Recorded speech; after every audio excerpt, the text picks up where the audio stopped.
I'm Reverend Phil, and I'm your host for Words of the Prophets. Where are our prophets now? Where are those messages God chooses to communicate divine revelation through?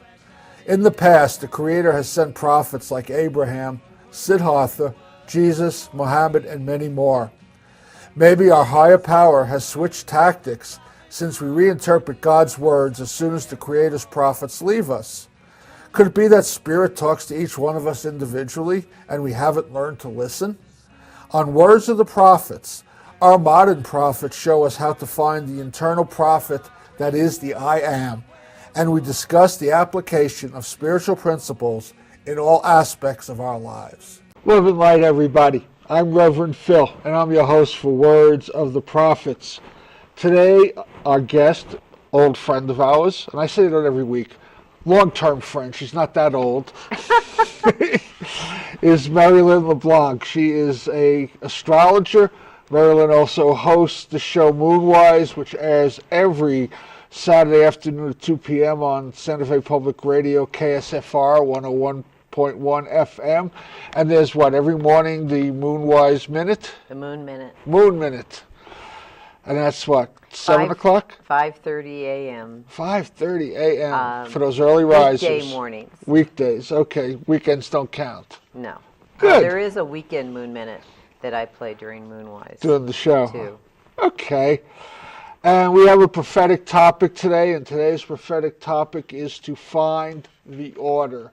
And this topic comes from a quote by Karen Haymaker Zondag, who is an astrological lecturer, teacher, and author. And the complete quote reads as follows: "Astrology is one of the earliest attempts made by man to find the order hidden behind or within the confusing and apparent chaos that exists in the world." So what we're going to do today is look at some new chaos that's coming along. There has been a proposed 13th sign. We're going to talk about that. And in order to put that in context, what Merrylin is going to agree to do here is basically Astrology 101. What is it? Where does it come from? How does it function? And we're going to have visuals and all kinds of stuff. And along the way, we're going to talk about what is it with this 13th proposed sign. So let's just start off. The people who have not seen you before, which I can't believe there's anybody in Santa Fe who doesn't know you by now, just a brief introduction. Who are you? How'd you get to be the astrologer and all that kind of good stuff? Well, as you can see, I'm a woman sitting here, and my background is definitely varied. Astrology is not my first occupation.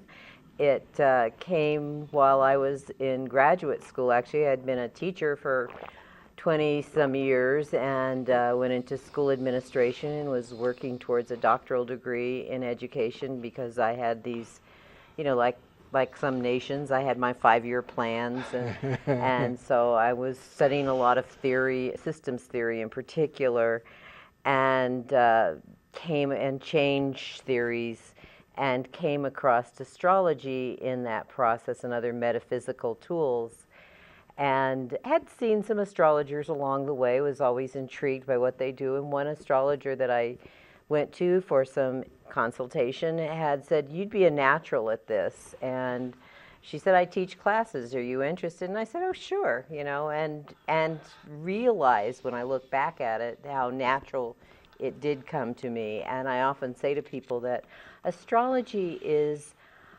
a subject matter that takes, I believe, many lifetimes or many existences to master.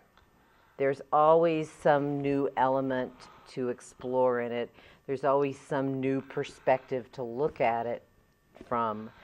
And so for me, I felt like, oh, this is something that is very familiar to me. And so I kind of ran with it.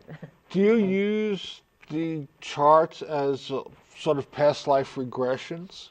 So that, have you looked back in and seen there are astrologers who do that sort of thing. I had experiences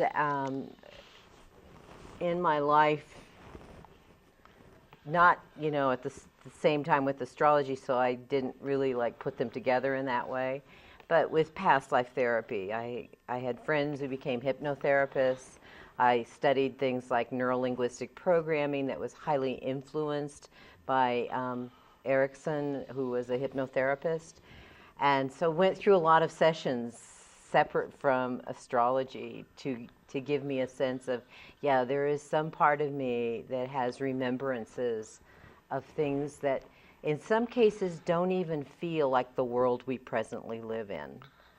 And so I believe in that. And there are astrologers who actually do specialize in past life therapy. And there are aspects of the chart that you can look at and get a sense of what kinds of experiences somebody has had before this incarnation.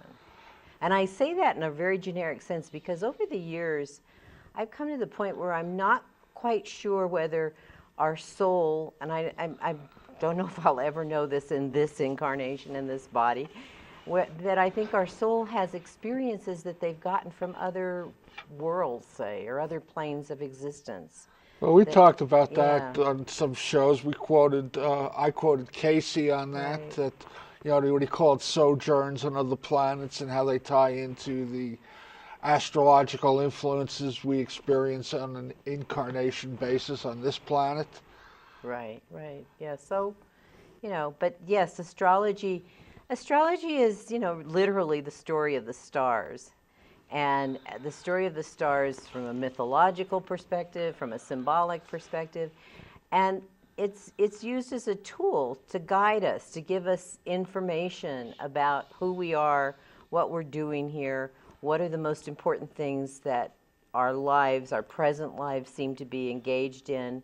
And from that perspective, what from our past lives, past experiences, not just in this lifetime, but other outside of this lifetime, how do they influence what we're trying to do in this particular lifetime?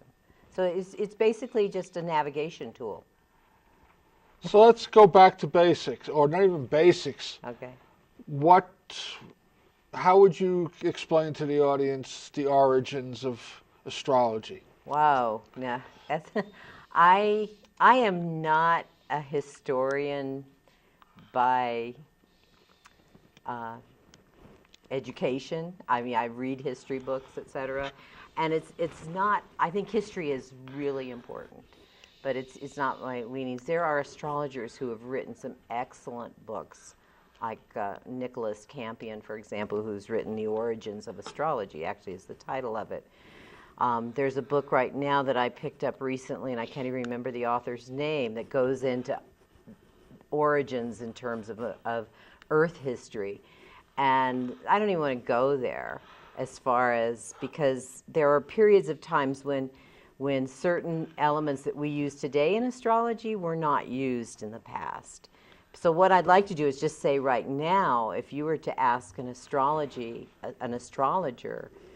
what do you work with?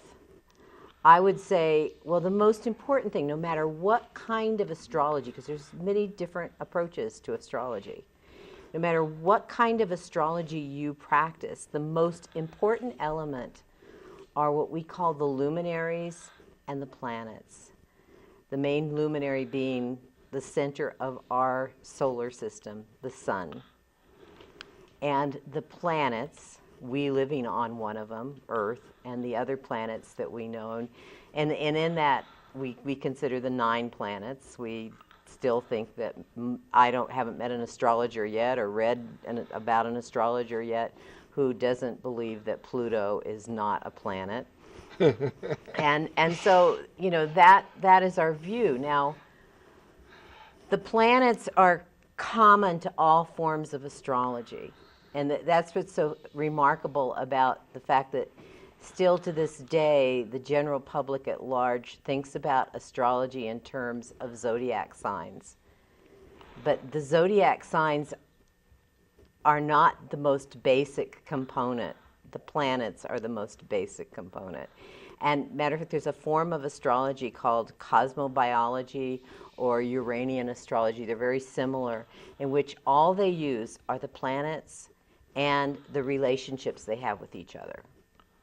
And all the other forms of astrology that I'm familiar with use the relationships of the planets to each other, and some other tools, such as the zodiac signs, such as what we call the houses, which represent the areas of our lives that seem to define human behavior.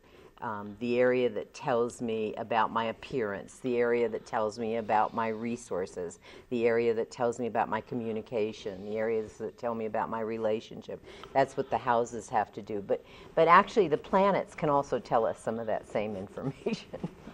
So there's this kind of, there are these components, but there's ways in which they link to the planets, which becomes the core itself in terms of contemporary astrology as it's practiced. A little bit of research I did divided astrology into two categories, Eastern and Western. Western basically is fixed, to my understanding, to seasons, where Eastern is fixed to the constellations. So the potential or the proposed 13th sign would have more of an impact than on the Eastern, because now you're really saying there is another constellation. Well, when it comes to, first of all, when it comes to Western astrology as versus Eastern, it gets a little muddy in there.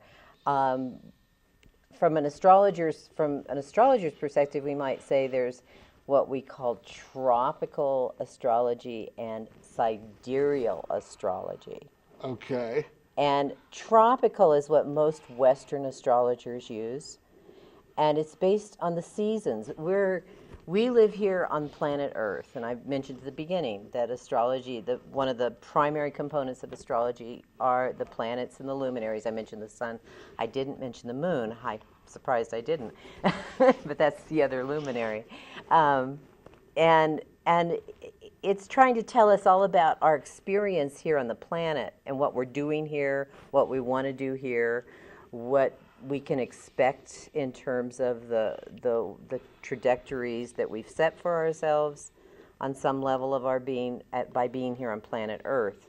So for the most part, most astrologers, I would say 95% of astrologers, practice Earth-based astrology. When we start inhabiting other planets, astrology is going to shift a lot. There are astrologers, a few astrologers, who practice sun-based, sun-centered astrology. And they look at everything heliocentrically, whereas we're looking at everything geocentrically.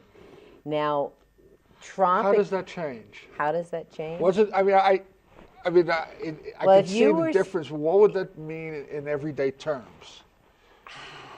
Well, in everyday terms, it symbolically means, from an Earth basis, it's like, well, what do you who are you in your physical existence, and what do you expect to be doing here physically, as versus from a sun perspective, because the sun is symbolic of spirit. It gives life to everything in the solar system.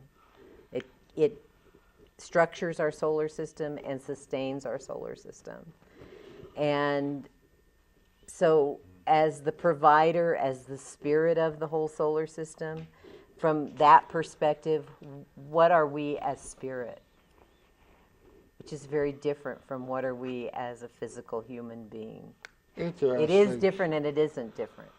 And there are connections. Spirit would be our potential, and physical would be our reality. I mean, would that be a distinction? That could be one way of distinguishing them. Spirit could also be how we are as a creative being. In our physical reality, we don't always engage creatively with reality. And from a sun-centered perspective, we can, as an astrologer, see where spirit in us wants to be manifest as a creative being, which I think is the highest calling of human beings, to be creative beings. Yeah. And we're not always in that mode. Because we're more locked into our opposition, so to speak. Yeah, I mean, we could think of this very simply like one of the human functions that we need to engage in, usually daily, to have a healthy life is eating. And so, you know, we could think of eating creatively as versus just eating physically. Creatively has to do with the combinations of what you eat and how you eat them and when you eat them, and, you know, thinking about recipes. And this is where the human creative being becomes highly engaged. Okay. You know, and that's kind of the distinction. As opposed to driving up to fast food and ordering a burger that's really, never mind. Okay. Yes, right. Yeah. Or drinking carbonated drinks that have things in them that humans, I don't think, were meant to consume. So we have what would you call astrology? A science? I suppose it's science and an intuitive tool. It's both, in a way you could say it's both art and science. Okay. There is this, when we began by describing the components, some of the components of astrology. That's more the science part of astrology. The intuitive part comes into play when an astrologer engages with another person and is trying to interpret what a person's chart is saying about what's important right now in their lives, say, for example, or what's coming up, or what has already passed and is over. And because this is a symbolic language, there's so many interpretations that one has to use one's intuition to figure out, well, just exactly how is this person using it. And then sometimes, which is always wonderful, especially people who come and see you again and again, and you get to know them, they begin to trust you, they share some things, and you can go, aha, that's how you're using this energy. Remember when I was talking about how Pluto is behaving in your life and what was undergoing change? Well, you know, I described it by saying that you might be changing jobs, but what you're actually describing to me has to do more with the changes that are important in the work that you're doing that impact your health. And I wasn't reading off of that, but it fits in the symbolism. So that's where the intuition gets involved. We're going to get into the teachings. You talk about Pluto. You mentioned Pluto, you know, and where it was deplanetized a couple of years ago.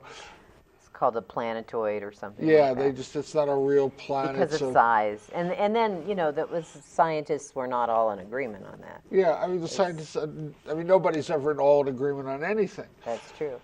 But I mean, I guess my question then becomes, it's like, I mean, the Eastern astrology probably goes back beyond thousands of years that we could even chart. The Western astrology, the best estimate I got was 3,000, 3,500 years, something like that neighborhood. I know some astrologers who know this subject matter far better than I do and would argue those dates Yeah, with you. I'm sure. That's whatever the dates were, they weren't really that significant. But I guess the question I've got is, we got all these. It keeps getting revised. Now, well, let's get into this sign thing, because that was kind of the heart of some of what you're raising has to do with Western astrology, which is Earth-based. It's based. The signs are not the constellations. There's two separate things here. They're symbols. Purely symbols. They are not the constellations as viewed up here. I brought this little globe here. This is not a globe of the Earth. This is a globe that represents the constellations, and there's all these little dots that stand for stars, and this thing lights up, but it's blinking, so we're not going to light it up now. But it shows kind of the pictures of different constellations. And this is a representation of constellations in the sky. And there are constellations that are labeled or named by humans: Aries, Taurus, Gemini, and so forth. And there's 12 of them that Western astrology has taken symbolically and applied to the Earth and its seasons. Every season has a beginning, a middle, and an end. Like we are in the ending part of winter right now. And come the equinox around March 21st, we will begin the season of spring. What Western astrology does is when spring has begun, we put the beginning of spring with the sign of Aries, the middle of spring with the sign of Taurus, the ending of spring with the sign of Gemini. And then we come to the summer solstice. And that's the beginning of summer is the beginning of Aries. The middle of summer is Leo. And the ending of summer is Virgo. So that's why all the dates are always around the 21st to the 22nd, the beginning and the ending of the... And we ascribe 30 degrees of arc to each sign equally. Whereas if you look at pictures of the constellations out there, they're different sizes. They're not all 30 degrees, and they overlap. And there's other constellations that fill in the gaps. And so you have these variations. Now, coming back to the seasons for a minute, let's pretend that this globe is the Earth, okay? Uh-huh. And, you know, it's kind of tilted because the Earth is tilted on its axis, right? So come, and let's say that my head is the sun, all right? So come March 21st, I believe it's that date this year, for the equinox, the spring equinox, which is where we have the experience of equal amounts of daylight and night, darkness. The sun will see the Earth. Let's say that this band right here is the equator on the Earth. Well, I'm going to tilt it this way. And whether the Earth is turning on its axis, the equator is at the same space, and I'm, you know, so that here I am. You know, there's nighttime over here, but it's the same as the daytime that's experienced over here. But as we go into spring, what happens is the Earth begins to, as it's revolving around the sun, the Earth begins to show more of a tilt. So that come summer, the Earth is tilted like this. But it's still about the same relationship. The sun is still kind of the same relationship. But this, what we would call the northern hemisphere, seems to be getting closer. This part down here is farther away from the sun. This part is closer. And so we have summer in the northern hemisphere, night and day as it's rotating around. And at that point of the winter solstice, what the sun seems to be aligned with overhead at noon is about 23 degrees latitude of the Earth, which we call the Tropic of Cancer. This is where Western astrology is called tropical astrology, because it's based on these latitude lines as well as the equator, the Tropic of Cancer. At winter, if I move the sun back over here and tilting it, it's the southern hemisphere that's closer to the sun, to me, than the northern. And the winter begins at the solstice, when the sun is overhead at noon, it appears, at 23, it's a fraction, but 23 roughly degrees latitude, which is called the Tropic of Capricorn. So this is part of the experiences that we have of the seasons. And then, as I said, we align 3 signs to each season. So from the Tropic of Capricorn here, we have Capricorn, Aquarius, the middle, and now the sun is moved into Pisces, the ending of the season of winter. And the sun is coming closer to when the earth seems to be this way in relationship to the earth, to the sun.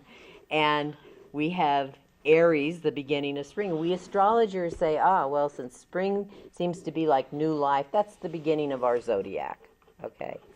But there's another phenomenon that happens with the earth. It doesn't, it has this axis it's spinning on, but it wobbles. It doesn't do this as perfectly as, say, we see in a globe.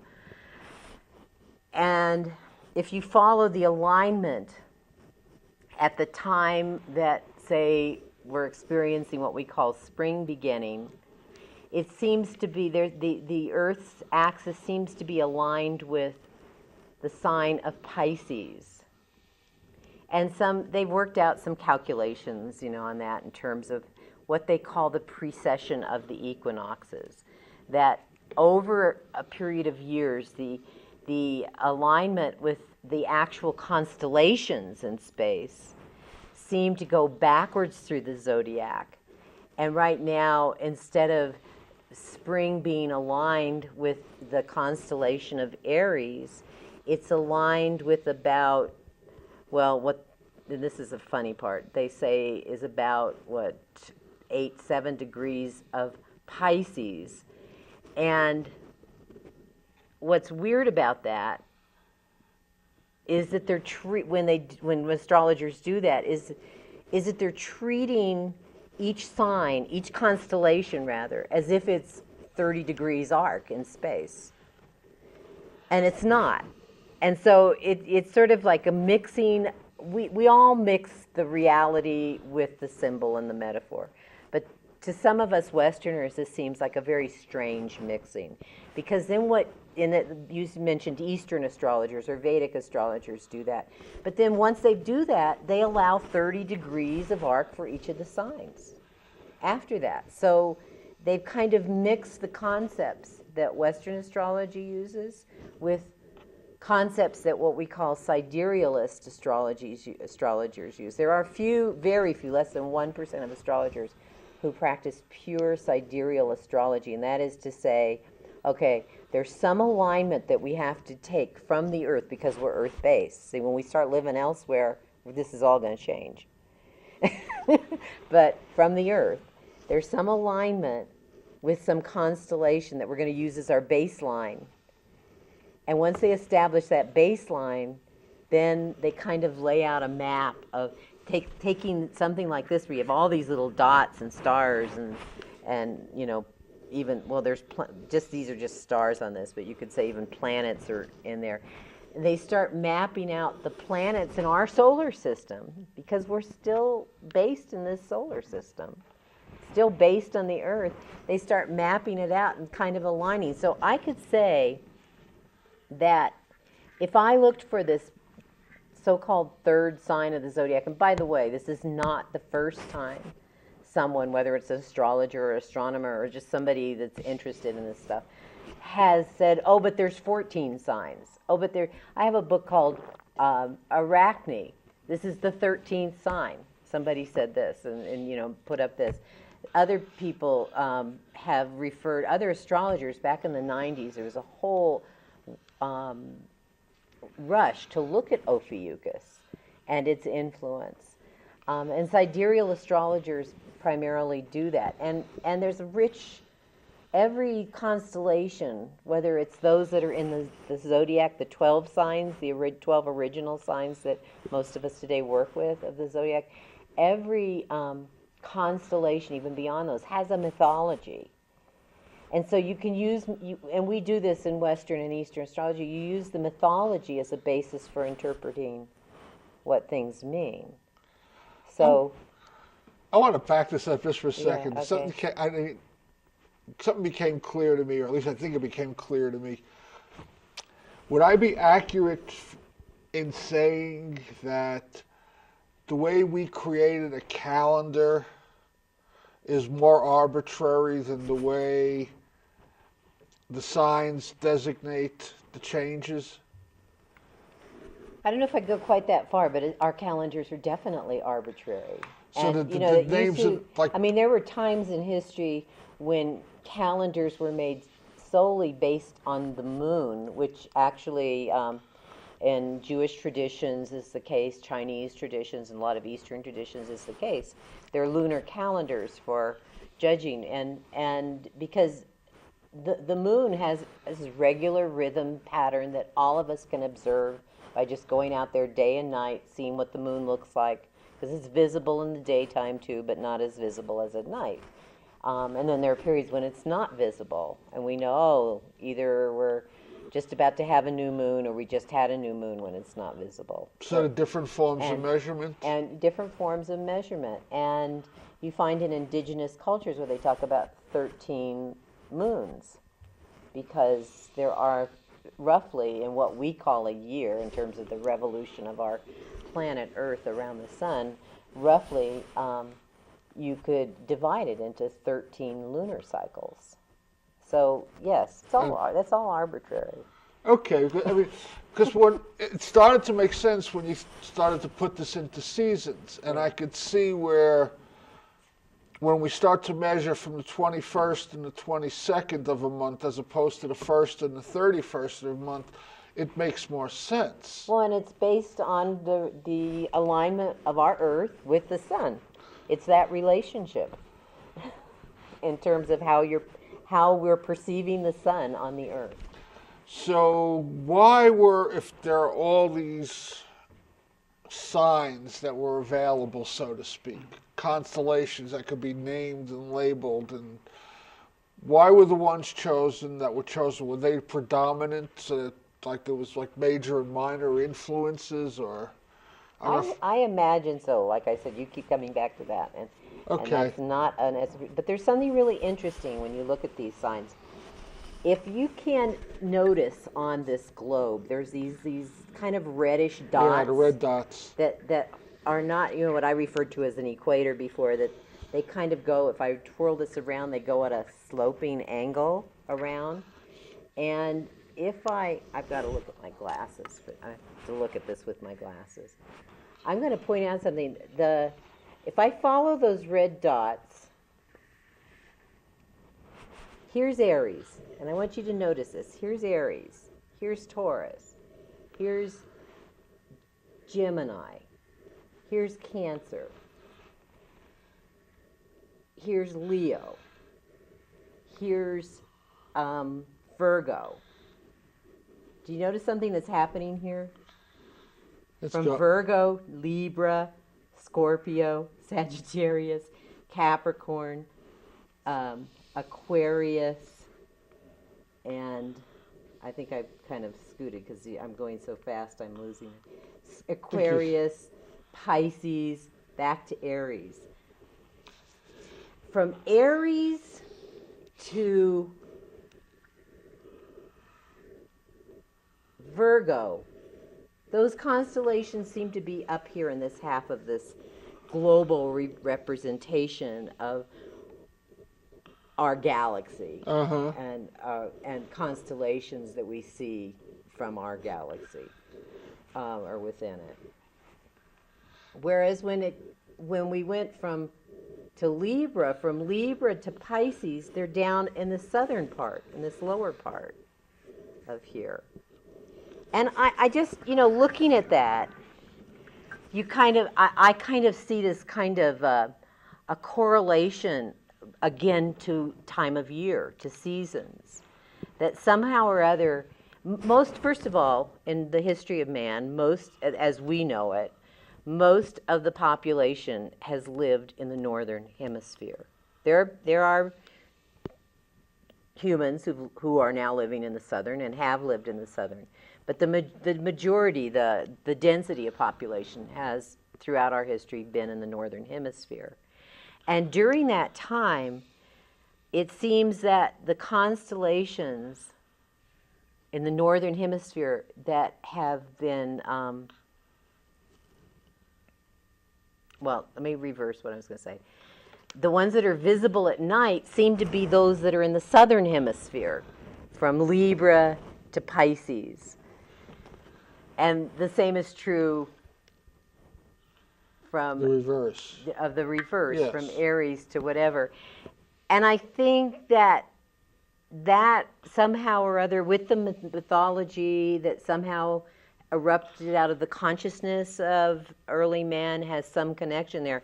And one of the things I wanted to point to too was when you come to this third constellation that this astronomer mentioned. This guy's name was Park Kundal, I believe, who was an astronomer, professor at a community college in Minnesota, who is the one who said there should be this third constellation, Ophuchicus, which most astrologers who do any reading on the subject are familiar with Ophuchicus. They don't consider it a part of the zodiac as we practice, but some actually incorporate it. Ophuchicus is a constellation that should be on this side of the globe, that is just above, I think that's it right there, whereas Scorpio's down here. Libra, Scorpio are down here. Ophuchicus is just above. Part of it overlaps with Scorpio, part of it overlaps with Sagittarius. But it's not in the pattern of how the path of the sun seems to be moving against the backdrop of the original 12. I don't know if they were the absolute original, because you keep going back to that question. I have to introduce you to another astrologer who might have the answer to that. But the pattern of what are the backdrops of constellations, not the signs that we Westerners use. Ophuchicus is out of whack with that. It doesn't follow the path. It doesn't follow the pattern. Yes, right, exactly. Okay. But like I said, there are siderealist astrologers who would use it, and they would use the mythology of this mythological character who was, I think, related to Asclepius in the Greek mythology, or maybe the same person as Asclepius. Is the healer. Was the healer. He Yes. was taught by Chiron, who was a centaur. He was a healer. He was a teacher. And Ophuchicus in the depiction and the constellation looks like a snake. It looks like he's holding an anaconda or something, some huge snake. When you think about the symbolism of snakes, it's always around transformation because of how it molts, how it loses its skin and brings on a new one. And so there's this kind of creation story of death and rebirth that goes on with snake imagery. Well, Scorpio has some of that same imagery. So there's this other connection. And Sagittarius, because I said it overlaps Sagittarius, Sagittarius is thought of as an alchemical sign. Yes. The sign that is able to take a bunch of things and put them together and bring something precious forth. Well, the sign was that's what a healer does. The sign of Sagittarius was the transformation from the animal to the human, is the progression like from the the centaur, lower to the the horse higher. to the high, yes, to the man, the man on the horse. And the sign for the Ophuchicus was the one I had seen a couple of times, was almost looking like the medical sign with the snake swirled around the Ouroboros. Yeah. Yeah. Just that whole concept of, again, the healing and the transformation. Right, and the coming about of encircling some kind of experience, some kind of worldly experience that moves one to another plane. This is running rapidly. Time is, we're not. Oh, we're running out. Let's try to take all. We've covered the constellations. I know you've done my chart. I don't know if you have. Yeah, I have something here, and I know this is not something that would even blow up. I've got 3 charts on this piece of paper here of you, Phil. One of them is you based on the kind of astrology I practice with the house system that I practice, Western astrology, tropical astrology. Another one is a siderealist chart of you, okay, where based on the constellations and the fixed stars are right now. And the other one is an Eastern one based on this precession of the equinox idea, which this astronomer who brought up Ophuchicus also brought up. And as if astrologers didn't know. I'm sorry, I have to say this. It's sort of like, to me, the real story of that story getting out has to do with what the heck has happened to our journalists. Are they morphing into something else? Are they morphing into Hollywood? Or somebody's... Long ago. I mean, if they really wanted a serious study on astrology and astronomy, they would get people who knew the subject completely. You know, people who are well versed in some of this stuff. I mean, people even that are better versed in it than I am.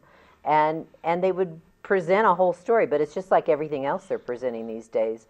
It's so one-sided and so missing in terms of gaps in information. So anyway, what I want you to do, Phil, is to look at those little figures that are inside each of those circles and tell me if you notice anything that's different or not. Not really. Not really. The little dots look like they're in the little figures. The look lines like inside they're in the the circle, same places. The signs in the houses look all the same. Okay, the houses. So, you know, that was one of the things we talked about at the beginning. Yeah. It's one of the components. Well, first of all, those little symbols stand for planets and the luminaries, the sun, the moon, and stuff. They're in the same places in all three of those charts, which means they're in the same houses. So, Let's put that into context, Yeah. everybody. I was born in the Bronx, July 22nd, 1949. right. So I am in a position on this planet at the time of my birth that sets the tone for everything, does it not? Yes. Can you explain how that goes on from there? Wow. Well, in terms of different perspectives. Okay, okay. So I'm born under a sign. You're born under a sign. You were born when the sun was in tropical astrology. We say Cancer. In Vedic astrology, because you were born in late Cancer, you were still born in Cancer, but at a different degree of Cancer. And even in Sidereal astrology, because you were born near the end, you're still in Cancer. I'm as close to the cusp as what you going, can get. yeah, but Yes. closer to Gemini, but not there. No, Now it goes backwards. It goes backwards. Okay. Yeah, I know. It's a little confusing, backwards, forward. I've had that problem my whole life. Yeah. Anyway. Yeah, so some of the things that all three of those, if those were charts that three different astrologers had drawn up for you, they would all pretty much say some of the same things about your essence, the sun representing your essence, your creative ability. They would some of the same things about your experience of your father, for example. Because the house is the same, the sign is the same. There are variations, and if they get into those variations, that's where the information might be differing. And So I'm going what's to a say, house? what's a house? Let's explain that. What is a house? A house is a representation of an area of your life. For example, in your chart, it's the area of your life that represents your public image, your public persona, how you, what you offer in your role as a member of society. Now, and when I use the word society, I mean a high society. You are not only Phil sitting here with me today, but you are Phil in a relationship with your partner at home. You are Phil as a citizen of Santa Fe, New Mexico, of New Mexico, Santa Fe, of the United States of America. And that part of your chart where that sun is represents you as a citizen of Santa Fe, as a citizen of New Mexico, as a citizen of the United States, and how you express your part as a citizen. So where I am born, I have a sign, I'm in a house, that sets a certain tone. Right. 360 degrees by 12, so just making it simple, 30 degrees per house. Yeah, that would be equal houses, Yes. which isn't always practiced, but it is. Just for simplicity's Right. sake. Right. So now there are going to be other houses that have other influences, and there's going to be planets based upon the position in those houses. And those houses are going to align with constellations. Right. And all those are going to be interpreted. They could align with constellations. Okay, go ahead. But we Yes. don't. In Western, we wouldn't go there. Okay. And actually, in Eastern, they wouldn't go there other than to look at the area. They're not going to deal with the constellations once they've drawn the chart up. It would only be the sidereals. Like I said, they're less than 1% of the astrologers on the planet who might go to the constellations in their mythology to tell you something about it. Okay. But I have to say something here. That there's all these different approaches and different techniques, and they all have validity. They all contribute something. Like you just mentioned something a little earlier, like let's keep it simple when we're talking about the houses as all being equal. But most astrologers have a house preference, and where the houses aren't all equal. And yet, if you were to see an astrologer who practices with different houses, and ask them specifically about, I'm interested in the area that my son is in. Tell me what you have to say. They might have these variations, they might not, but they might have these variations that are all informative and all say something about you. And that's what's rich about astrology. When I remember at the beginning of the show, I said that I think that to become a master of astrology is a many lifetime experience. That's because it is so rich. It is so simple and yet elegantly rich in its symbolism and its information. And like you having the sun and all of those, I believe in that, what we call the 10th house of your chart, that you as the citizen of a larger body, a membership in a larger body here. One of the things that it's in Cancer, which is a sign that's more personal and more locally oriented. So, but still, in the time that I've known you, which is many years, probably 10 at least, I would think. I think it's even more than that. Yeah. You have always had in this community a public persona by doing, if it hasn't always been words of the prophets, it's most of the time been that. Yeah. This is a public contribution, giving your personal experiences of bigger things that are of importance to all of us, to this local community. Let me try to put this in a context. Yeah. And you're probably more versed in this than I am. There are, I believe, in Latin, 12 different words, different aspects of love. And each one of them contribute to the whole picture of the individual, how they interact with those aspects of love. It could be love of partner, love of God, love of self, love of prestige, love of money, all those kind of things. Yeah, I was trying to think of the Latin words, but that's all right. Never mind. So then I guess what I'm saying here is astrology, no matter what shape or form we take, there are 12 aspects of Phil. And each one of them defines a different part of Phil, just like there's different loves define how I react in situations. And each one of them... But it's actually even more than 12. I thought it was 12 or 13. If you say there's 12 signs and there's 12 houses, you could say there's 12 times 12. There's 144. Okay, but they still create aspects of Phil, so that each person who is interpreting my chart is focusing in on different aspects. Just like somebody would focus in on, well, Phil's love of self versus Phil's love of partner, Phil's love of child. Yes. So different astrologers are going to take all this information and come to different but valid conclusions based upon the focus. Yes. Okay, I got to cut in here. We're running out of time soon, and I want to just make a couple of quick announcements. When I come back and just kind of try to put this wrap together on this. But this has given me more clarity today than all the shows we have done. Whatever reason, but it has. And we've done a number of them. Well, that's how the learning process is. Yeah, definitely. Information kind of percolates, and all of a sudden, Anyway, what I wanted to say is this is public access television, and you folks watching are the public. So, love to hear from you. We've been flashing Merrylin's information. We've been flashing my information. My information will run at the end again. Love to hear from you. Comments, questions, shows you'd like to like for me to do. Maybe you want to do a show with me. You have an expertise in an area, a spiritual area. Love to hear from you.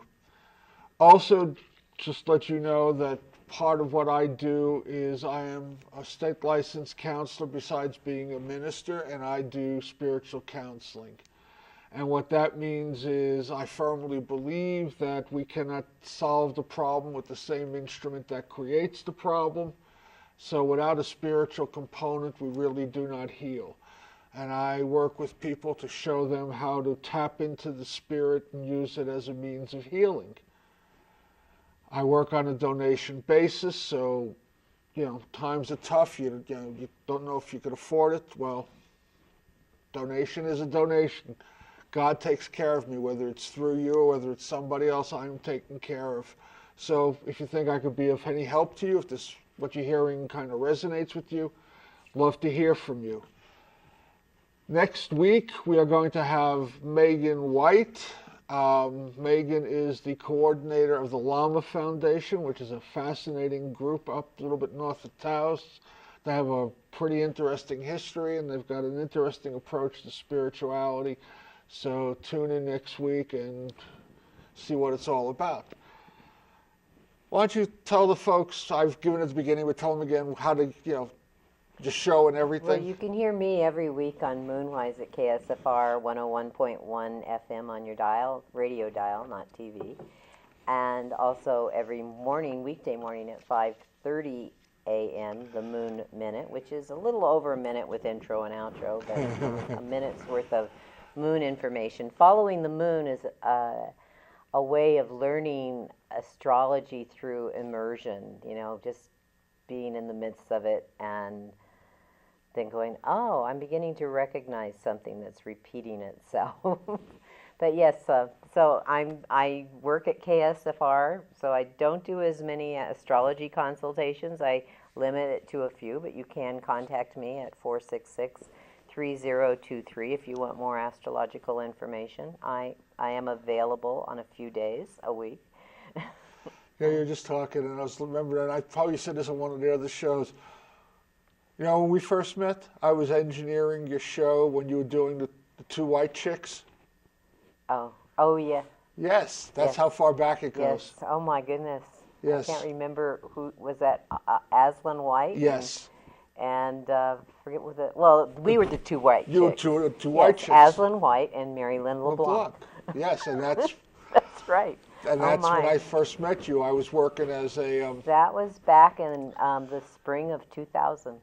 I think it was even earlier than that. Maybe it was, yeah. No, it was the spring of 2000. There are several things that happened that spring that makes me, certain when I can connect dates to certain astrological things that. Yeah, that could be about right, because I went on the air on the radio in May of '99, and I signed up for the next round of courses. I thought that might have been in the fall, but maybe it was in the winter, the spring session. It was April of 2000. Yeah. Okay, we got about 5 minutes left. Oh, okay. We never got to do with all those nice charts. You want to flash them, or did you bring them with you? Which charts? Didn't you bring that big... Oh, I brought my big wheel of the 12 wheel. zodiac signs. Yeah. And isn't there a center to the donut? There's a center to the donut here. Here we are, folks. Let's see. We have Aries, Taurus, Gemini, Cancer, Leo, Virgo. So as we're going into spring, the sun will have, well, if these were constellations, which in Western astrology they're not, the sun would roughly have those as a backdrop, but it would start back down here in this blue area called Pisces. We've got 4 colors rotating 3 times. You want to explain the colors and the rotation? The colors stand for elements, the 4 basic elements that are used in some typologies, symbolic typologies of fire, earth, air, and water. So all the orange signs are fire signs. That's Aries, Leo, which is be up here somewhere, I guess. Yeah. That's Leo.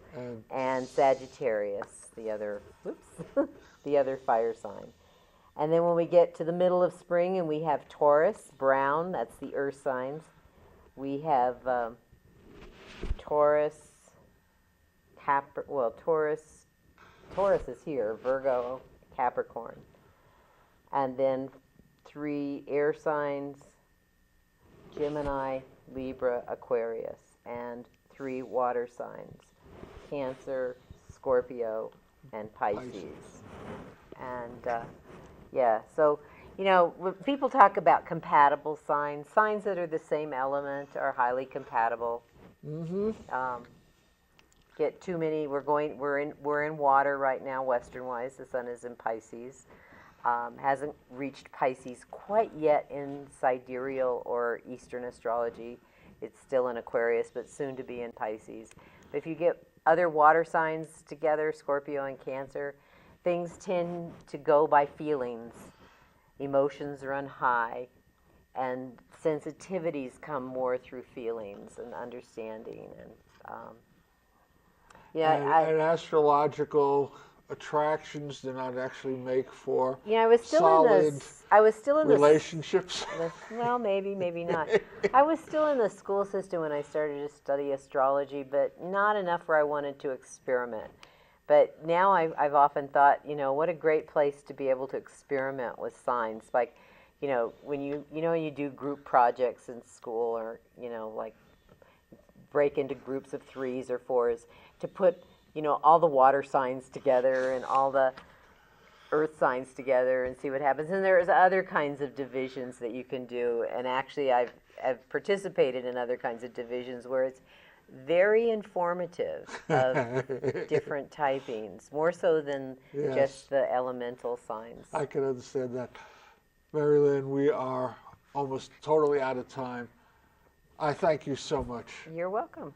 We have fun. We learned some stuff, and really, some things just became so clear today. And This I think is how you're learning astrology. that the globe really helped. Thank you. We'll do this again sometime. Okay. And you all need to listen to our show Saturdays, 2 p.m., KSFR. A week from now, March 5th, I'll have a Vedic astrologer as a guest. Who? Jonathan Cruz. I'm going to have him on my show in about a month. Okay. Yes. Okay. We'll talk about that later. Anyway, I want to thank you all for tuning in. The message we're getting here in so many different forms is we are spiritual beings walking a spiritual path, and we are creations of the Creator. Use that power that comes with you. Your job is not to let God into your life. Your job is to let God out. You've got God in you, and you kind of lock it in sometimes with the way you act, think, and feel. So let it out. And until next week, know that you are loved. You don't need to be loved. You have everything you need, and walk in love and light. Blessings to you all. I'm Reverend Phil, and I've been your host for Words of the Prophets. Thank you for tuning in.